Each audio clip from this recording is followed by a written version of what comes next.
Tips: discuss and select a solution. In the previous video, we looked at the first two steps of the problem-solving process, identifying a problem and developing a hypothesis, or precise problem statement. The third step of the problem-solving process is discussing and selecting a solution. Before selecting a solution, it's important to identify the nature of the problem. Teams should ask themselves, is this a systems problem? Do we need to put structures in place to support staff in implementing? Is there a problem with our practices? Are we using evidence-based practices? And if the intervention is being implemented consistently, are we getting the desired effects? Teams should also ask, is there a problem with our data? Is the data reliable? Does it accurately depict what's going on in the building? And what additional information do we need to have to make informed decisions? When systems, data, and practices are all in place, teams can expect positive outcomes. Some general guidelines on where to focus your team's energy are as follows.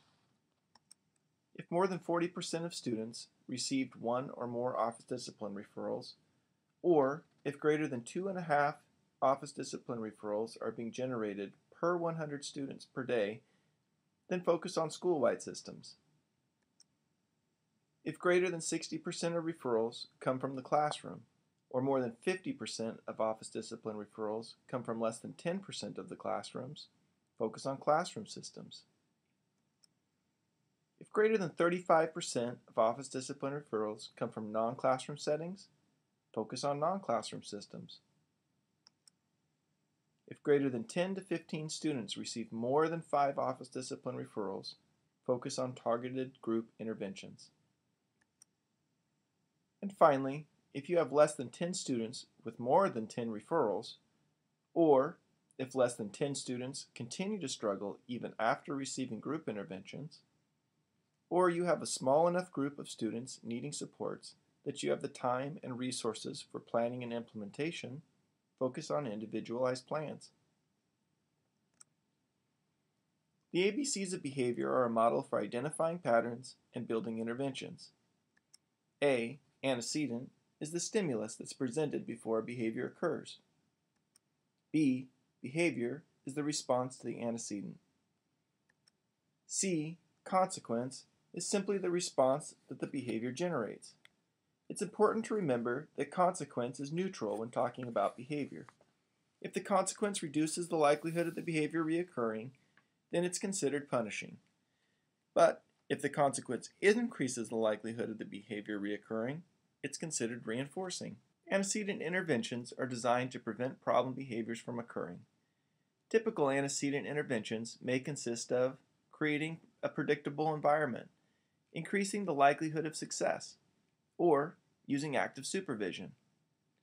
Behavioral interventions are teaching interventions that consist of explicit behavioral instruction and opportunities for students to practice. When teaching behavior, consider having the adult who will supervise an area be the one that gives the instruction. Keep it simple and tie routines to the school-wide expectations. Teach behaviors that are incompatible with problem behavior. For instance, puffing out your cheeks while walking down the hallway, rather than telling kids not to talk. Consequence interventions are designed to intentionally reduce the effectiveness of problem behavior by providing immediate corrective feedback and withholding payoff for problem behaviors. Consequence interventions are also used to reinforce desired behaviors. Our target is to maintain a 4-to-1 ratio of positive to corrective feedback. When designing a reinforcement system, frequency, immediacy, value, and contingency are all variables that will determine the effectiveness of your efforts. Once you've identified your target, it's time to build a solution. A quote to live by during this part of the process is, "For every problem, there's always a solution that's simple, obvious, and wrong." We want to use the smallest, simplest action possible to get the outcome that we desire. In order for the simple solution to work, it's important to use a precise problem statement and consider all the potential solutions. Consider the following example. The precise nature of the problem is an increase of aggression on the playground during first recess by a large number of kids in order to gain access to playground equipment. To prevent the problem, you could have tickets distributed during first lunch for accessing playground equipment. To teach and define expectations, you could teach kids the process for earning and redeeming the tickets. To reinforce the new system, make sure it pays off when kids do the routine correctly. To extinguish the aggressive behaviors, make sure it does not pay off when kids are aggressive. Withhold playground equipment from students when they're not using the correct procedure. To correct minor misbehaviors and aggression, you could reteach and have kids demonstrate the proper technique before gaining access to the equipment. And for safety, students who injure another student due to aggression could be referred to the office for further consideration. Once you've identified your action items, enter them here.